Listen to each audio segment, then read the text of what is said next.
Hey there guys! It's been a while since I made a video with my voice in it, huh? So in the past month, I've been playing a lot of Adopt Me, and most of that time was spent designing my house. The building may be my favorite part of the game, but I enjoy the pets a lot too. So much so that I decided to design my very own egg for the game. Now for those of you who don't know how pets work in this game, then sit back, relax, and allow me to educate you. There are many different types of eggs in the game, and each one can hatch out a different type of pet. For example, the Aussie egg primarily hatches animals that you would find on the Australian outback, and the Christmas egg hatches animals that live in the Arctic. And robins. And I looked at all this and I thought, I could make one of these. And so I did, and that's what this video is about. Before I get into it though, I would like to clear a few things up. 1. This is not an official egg, nor will it be added to the game. I mean, unless the devs want to add my egg to the game, nudge nudge wink wink. 2. I don't have a 3D modeling program, so I wasn't able to make 3D models of the pets that way. However, I am good at working with clay, so I decided that's how I would make the 3D models. Now, without further ado, I present the folklore egg. So what kind of pets hatch out of the folklore egg? Well, once you read its name, it's pretty obvious. The pets that hatch out of this egg are all inspired by animals from fairy tales, stories, fables, basically any kind of mythical creature. Except the unicorns and griffins, because they're already in the game. But before we get on to the pets, I'd like to give a quick thank you to the odd ones out, because if it weren't for this video, then I probably wouldn't have even known that half these creatures existed.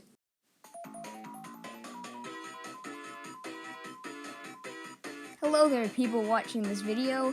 I see that you have made it this far, so I guess it's fair that I explain the formatting of this part of the video to you.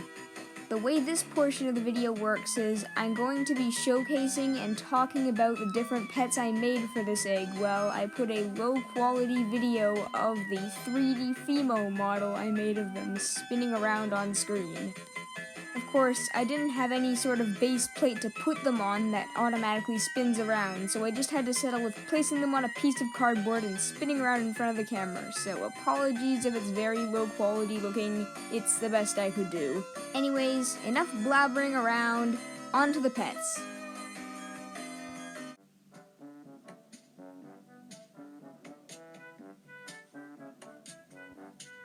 So, funny thing about the monopaws, they didn't actually start out as animal-like creatures. In the fables and myths and legends, they were originally called monopods, which were human creatures with one large human foot.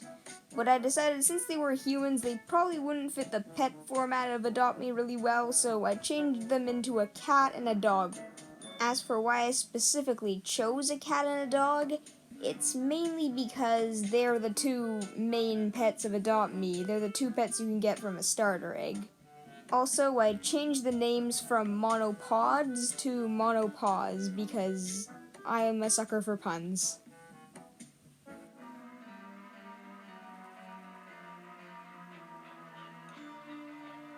Now, the ghost is kind of an oddball in this group because it's the only pet here that isn't really from a specific myth or legend.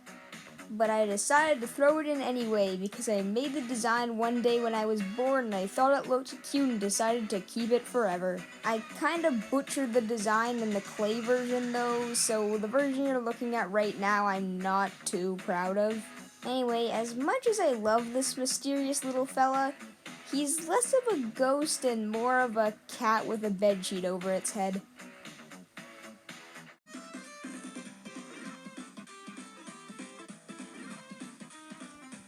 Now here's one that I had to fiddle around with quite a bit before I chose a design that I liked. You see, I was trying to make all the pets fit the style of Adopt Me, which was kind of hard to do for a dragon that normally has 3 very long necks. You see, most pets in Adopt Me, besides the giraffe, are kind of lacking in the neck department. And while these pets may not be official, I want them to be a kind of pet where you could look at it and think it's an official Adopt Me pet. I fiddled around with this design a bit and eventually came out with this.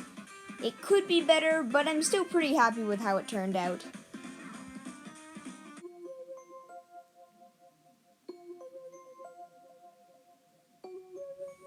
Before you all go down to the comments, yes, I am aware that Adopt Me already has a pet with Kelpie in its name.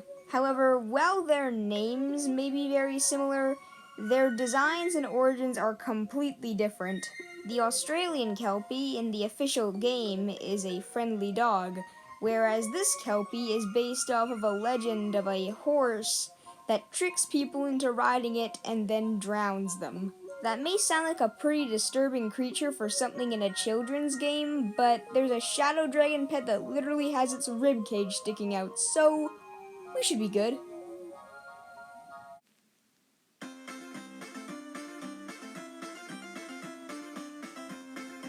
And now we get to my personal favorite. I have loved Nidguravilus ever since I knew what they were. For the majority of you out there who don't know what a Nidguravilu is, it's essentially a fox-snake hybrid that has a giant claw on its tail, and it's known as the creator of whirlpools.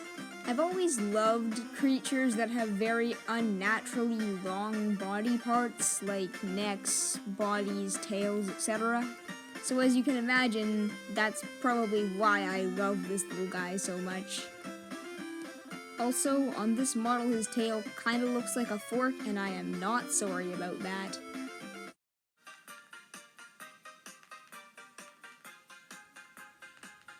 Oh, would you look at that, another fox-based creature. Scooter sure is running out of ideas.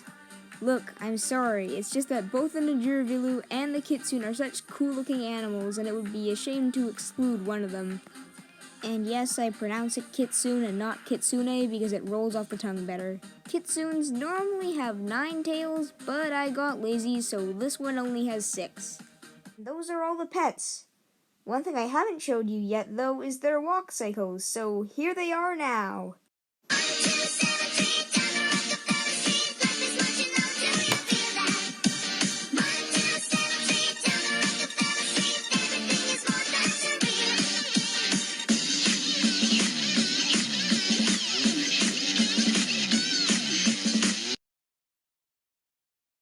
Well, that'll be the end of this video, guys, because I ran out of material.